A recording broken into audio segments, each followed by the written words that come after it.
दिल्ली के आईटीओ घाट पर प्रोजेक्ट अमृत के तहत आओ सवारे यमुना किनारे परियोजना का उद्घाटन किया गया, जिसका उद्देश्य पर्यावरण संतुलन, प्रकृति की सुंदरता और स्वच्छता को संतुलित रखना है।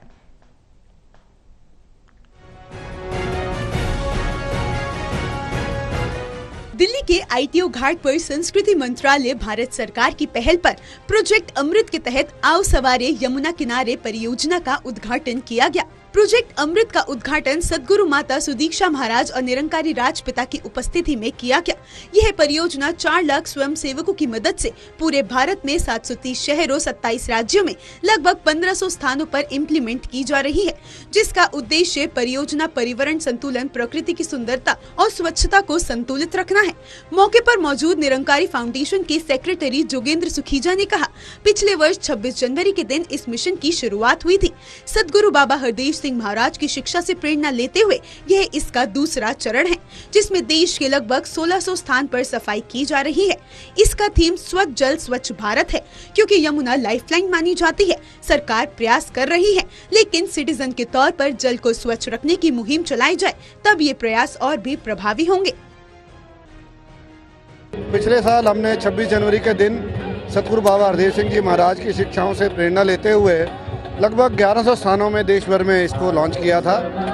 आज उसका दूसरा चरण है, जिसमें देश के लगभग 1600 स्थान के करीब हम सफाई कर रहे हैं। दिल्ली में ये 8 स्थानों पे हो रही है। इसकी थीम है स्वच्छ जल स्वच्छ मन, और दिल्ली में खासकर क्योंकि यमुना जो है हमारी लाइफलाइन है, तो ऐसा ही सतगुरु माता सुदीक्षा जी महाराज का आशीर्वाद हमें प्राप्त हुआ कि सभी निरंकारी मिशन के वॉलेंटियर्स, हमारे कॉलेजेस के स्टूडेंट्स और दिल्ली के भाई बहन हम मिलजुल के इस थीम में आओ हमारे यमुना किनारे ये कार्य कर रहे हैं।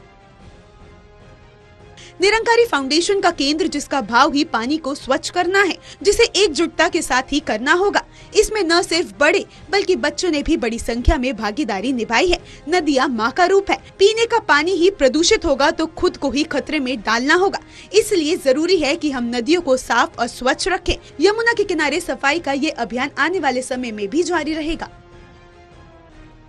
फाउंडेशन के इस प्रयास का सबसे मूल जो केंद्र है वो है हमारे हृदय के अंदर ये भाव आया कि हमने पानी को बचाना है, पानी को स्वच्छ करना है, और मिलजुल करके ये हो सकता है। पिछले साल से इस साल तक बहुत परिवर्तन आया। आप देख ही रहे कितनी भारी संख्या में यहाँ पर नौजवान आए हैं। यमुना का किनारा केवल इस महीने नहीं, आगे आने वाले समय में भी साफ किया जाएगा। पहली बार हमारे वॉलंटियर्स के द्वारा और दिल्ली के सभी नागरिकों के द्वारा, सिर्फ दिल्ली नहीं, भारत में 1500 स्थान पर इस प्रकार की मुहिम चल रही है। अनेक वाटर बॉडीज को साफ किया जा रहा है और निरंतर ये प्रयास चलता रहेगा।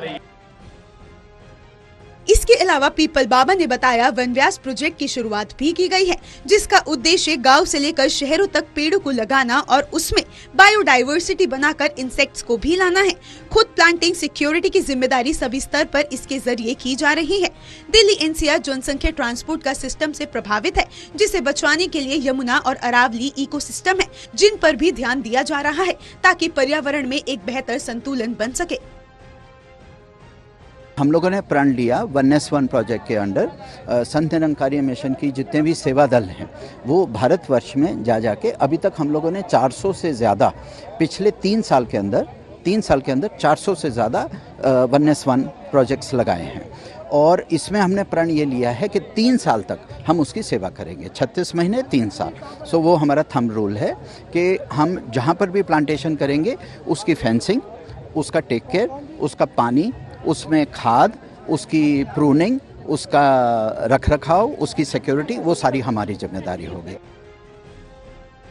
बहरहाल इस आयोजन ने अर्थ गंगा अवधारण के तहत कई नई पहलों की शुरुआत की है, जिसे गंगा और उसकी सहायक नदियों को साफ करने के सरकार के प्रमुख कार्यक्रम नमामि गंगे के तहत चलाए जा रहे कार्यों को लंबे समय तक चलाने के उद्देश्य से लोगों और नदी को एक दूसरे से जोड़ने के लिए प्रधानमंत्री नरेंद्र मोदी ने स्थापित किया है। रिया राय, टोटल टीवी, दिल्ली।